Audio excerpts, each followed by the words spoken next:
Are video games art? Let's look up the definition of art. The expression or application of human creative skill and imagination, typically in a visual form such as painting or sculpture, producing works to be appreciated primarily for their beauty or emotional power. How usually long does it take to make a video game, you ask? It takes at least 3 to 5 years. Now let's look up how long does it take to finish a painting. On masteroilpainting.com, they confirm that it usually takes up to 3 days, maybe 2 days. Sometimes it can even take 15, 20 hours or weeks to finish a painting.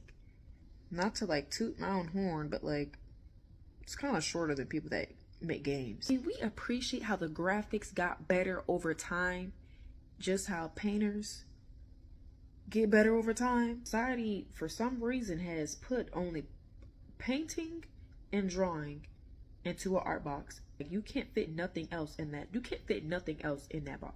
I'm getting no corn, no mashed potatoes, no steak, no nothing. You're just getting bread and cheese. For example, we got Last of Us. People were so emotional when Last of Us dropped. So emotional. Let's look at the rates. On playertracker.net, this has a popular score of 28. I don't know, that might not seem big to y'all, but that is big. Out of all the games we have in the world, they came out on top 28. The reason why I'm bringing up Last of Us is because it's such a good example to use for this debate.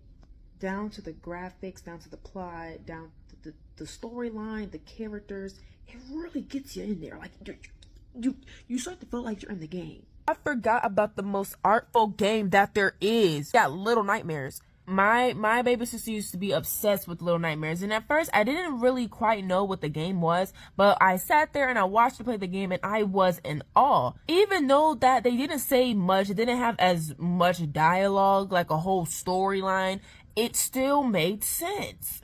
You're going through all these captivating puzzles with this small little human. It got psychological horror, it's dealing with trauma, like all of this stuff. And it gets to the point where it becomes relatable, to where you're having an emotional response, to where it's like you have to mother this little human that's in this game.